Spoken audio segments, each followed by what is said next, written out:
50 miles north of Ely, Nevada. Pretty close to where I'm going to stay for the evening. I stopped at this little rest area. It's obviously part of the Lincoln Highway, or it was. It also was part of the Pony Express. So let's check it out here and see as we look at these beautiful mountains.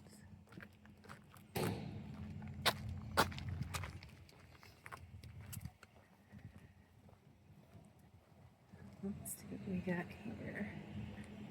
Schellbourne. Schellbourne was an installation and town located approximately 4 miles east of this marker in Stage Canyon.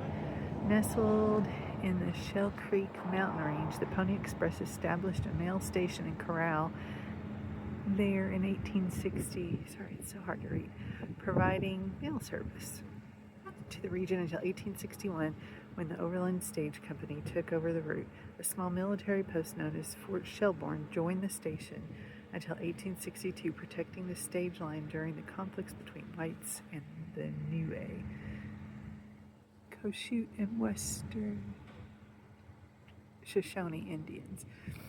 Prospectors discovered silver ore in the mountains and immediately to the east of Schellbourne, early 1870s, and created the Ora Mining District in 1871. An active mining claim developed with a population of over 500 people. By 1885, the ore had been mostly depleted, with other mining towns like Cherry Creek drawing residents away.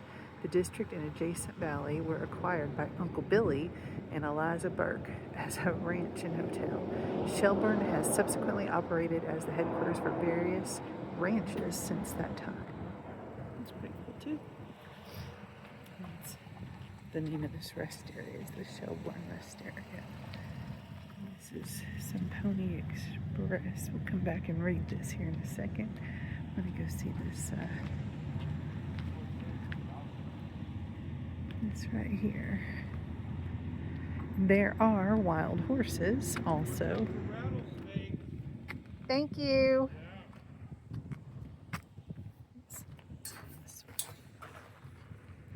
And obviously rattlesnakes too.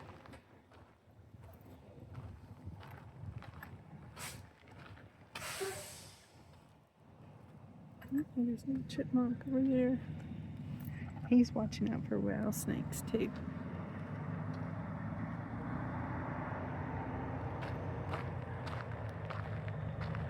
All right. Let's start here closest to the monument. Very cool. Strength and endurance.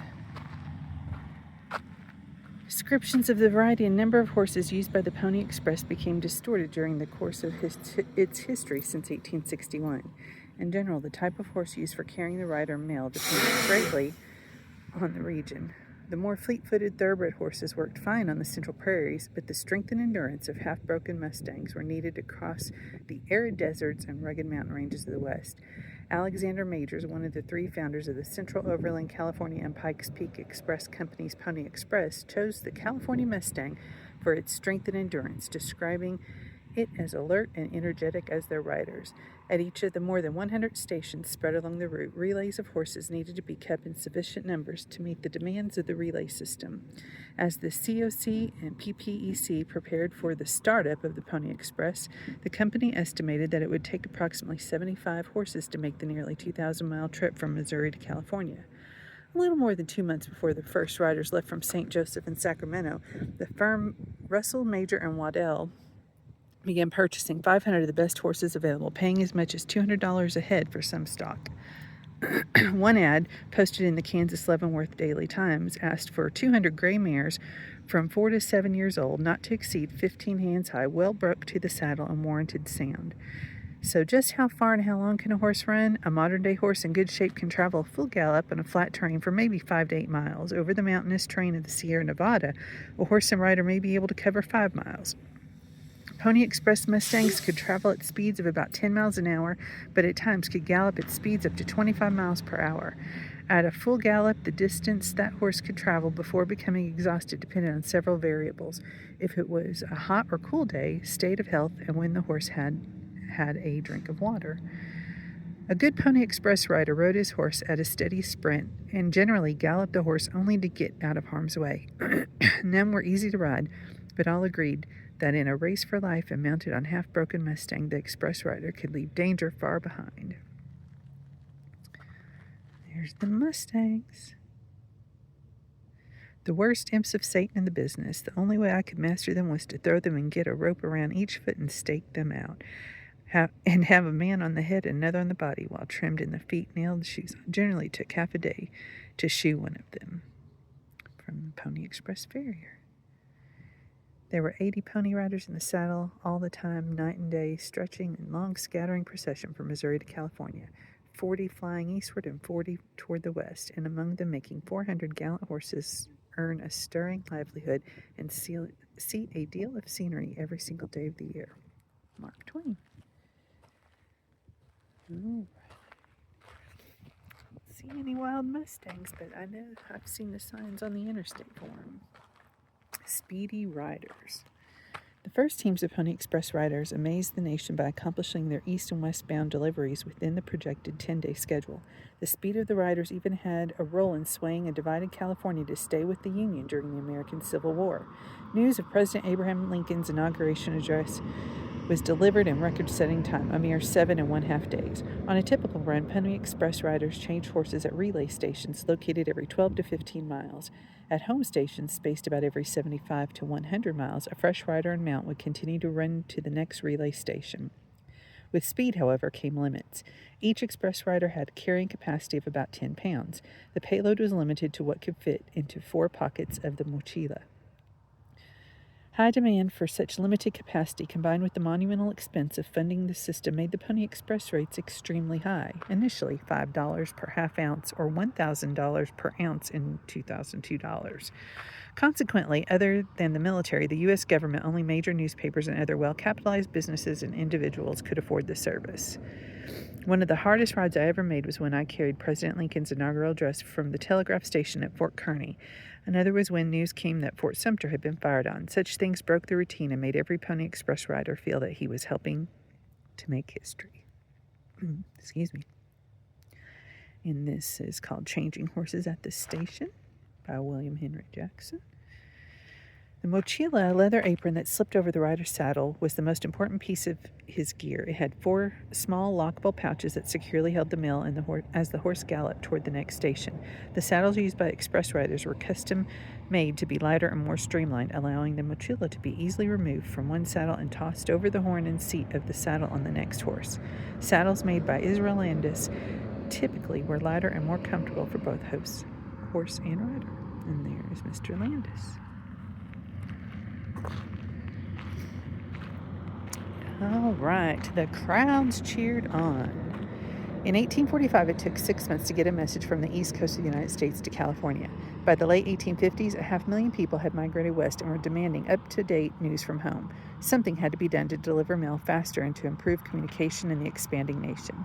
The Central Overland California and Pikes Peak Express Company, a subsidiary of Major Freighting Company owned by the firm Russell, Majors & Waddell, announced the formation of the Pony Express on January 27, 1860. In hopes of attracting a lucrative contract with the U.S. Postal Service, these entrepreneurs developed a proposal to carry letter mail and telegraphs between Missouri and California in only 10 days.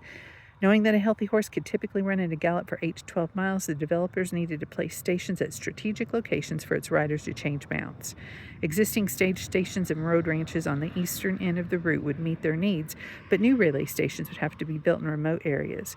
Alexander Majors purchased up to 500 Mustang horses, hired 200 men to manage the stations, and 80 riders signed on to be the first run of the Pony Express on April 3, 1860. Although the Pony Express captured the admiration and hearts of people around the world, it was a financial disaster for its founders. 18 months after starting the Pony Express, it ended with the completion of the Transcontinental Telegraph on October 26, 1861. Every neck is stretched and every eye strained. Across the endless prairie, a black speck appears. In a second or two, it becomes a horse and rider, rising and falling, sweeping towards us, growing more and more distinct, and the flutter of hoofs become faintly to the ear. Another instant, a whoop and a hurrah from our upper deck, a wave of the rider's hand, but no reply, and man and horse burst past our excited faces and go winging away like a belated fragment of a storm. Mark Twain roughing it, traveling on the overland stage in the summer of 1861. And there's the route, St. Joseph, Missouri to California.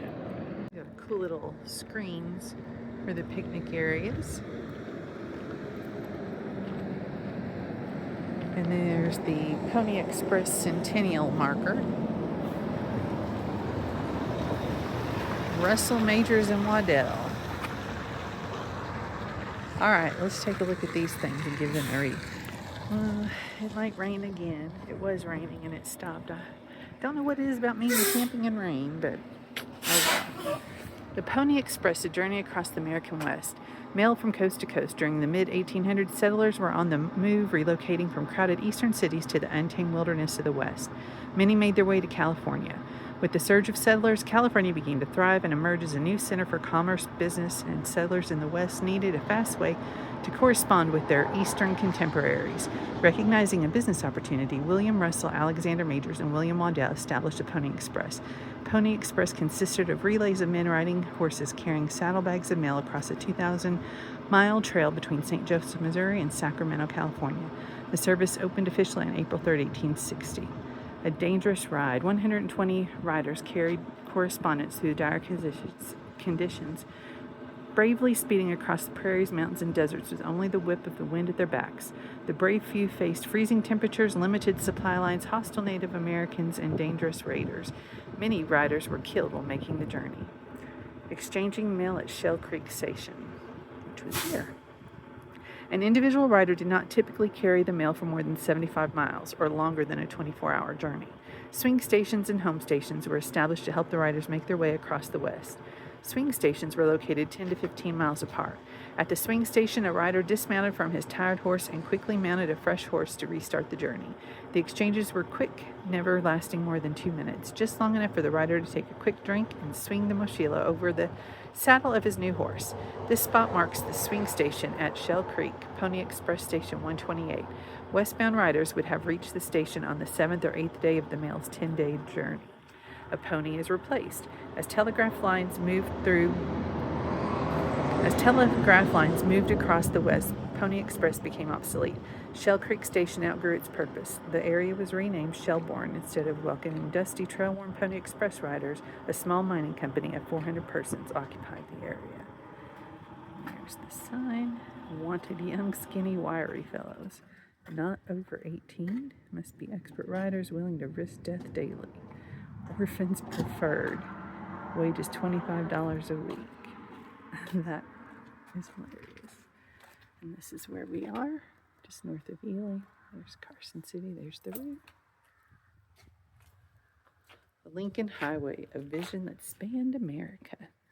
The visionary Carl Fisher was a dreamer with an entrepreneurial spirit.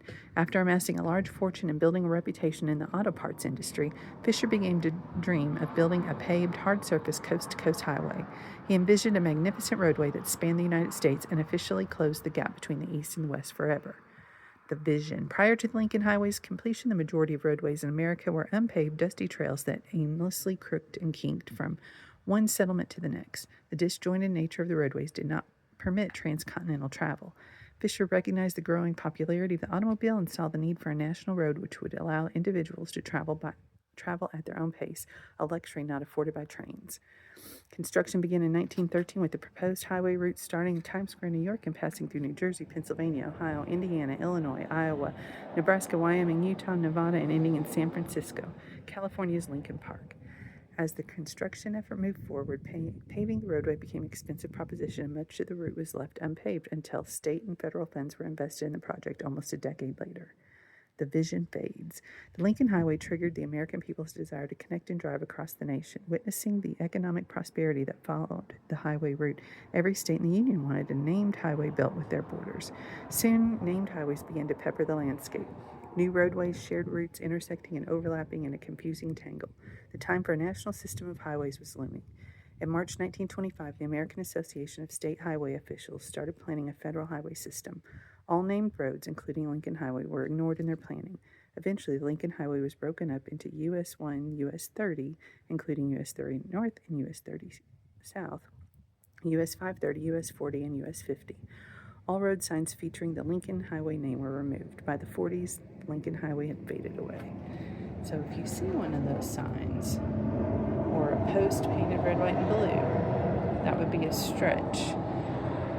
This stretch right here is known as the loneliest road in America. After years of neglect, Lincoln Highway Association and the state of Nevada have made substantial efforts to preserve the memory of America's first transcontinental highway. Here was the plan.